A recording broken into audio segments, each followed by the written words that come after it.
was a great king. He was called the King of Life because he had the power to make anything, even living things like plants and animals and people. The king made a beautiful park filled with trees, streams, lakes, and meadows. And every day the king came to the park and visited with his subjects, the people he had made. They were very happy as they walked together in the beauty of the park.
In the center of the park, the king placed a fountain.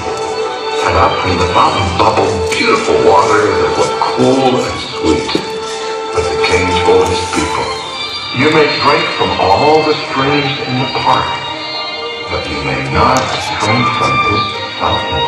The water in this fountain will harm you. Do not drink it." At first, the king's subjects enjoyed spending time with him so much that they didn't even go close to the fountain. They loved the king and wanted to please him. But they began to get curious. They wondered why he didn't want them to drink the water of the fountain, which looked so pure and refreshing.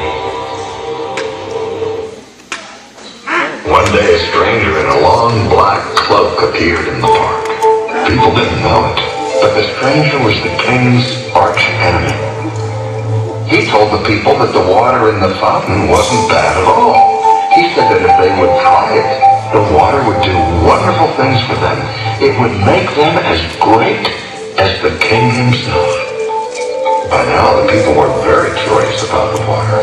It didn't seem fair that the king wouldn't let them drink from the fountain, so they decided to try it. The stranger filled a cup with the water from the fountain and gave it to the people, and they drank it. But a terrible thing happened when the people drank the water. Their hearts turned to stone. After that, they no longer felt any love for their king. They didn't even want to be with him anymore. They stopped coming to the park to spend time with him, and instead, they moved to a desert far away from the park, and they built themselves a city. They called it the City of Man.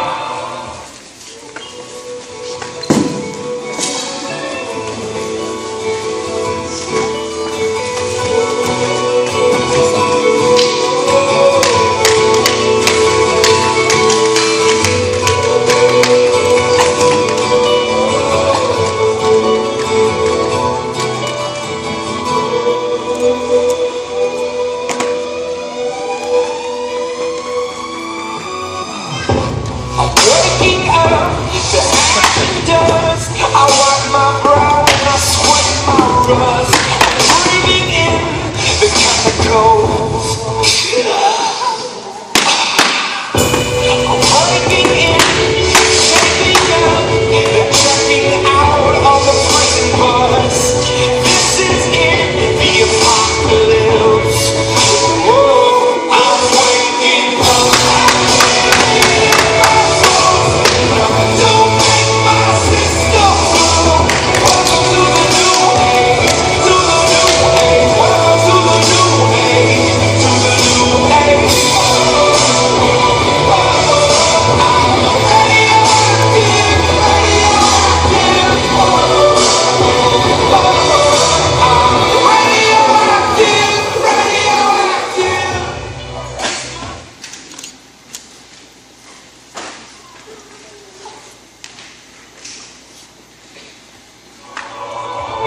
The King of Life was angry that the people had disobeyed him.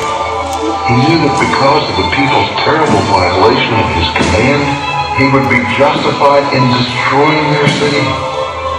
But the king still loved his people and felt sorry for them in their pain. The king was very wise and had known that the people would drink from the fountain, and he already had a plan to help them. He went to his son, who was the prince of the kingdom, and said to him, I want you to help heal our subjects. At that point in the story, Alice stopped Grandpa and asked, what did the king want the prince to do?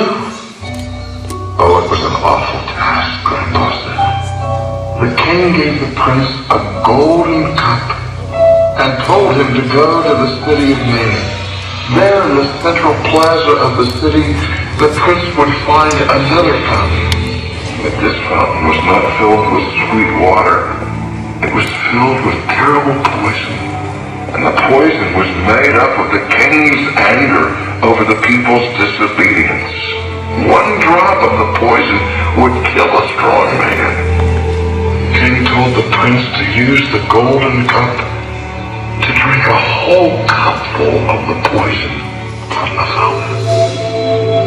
He said if the prince would do that, his subjects would be healed and could come back to the park. Now the prince loved his father and his people, and even though his mission sounded very hard, he was determined to fulfill it. So he started on a journey to the city of Man, and several of his friends went with him.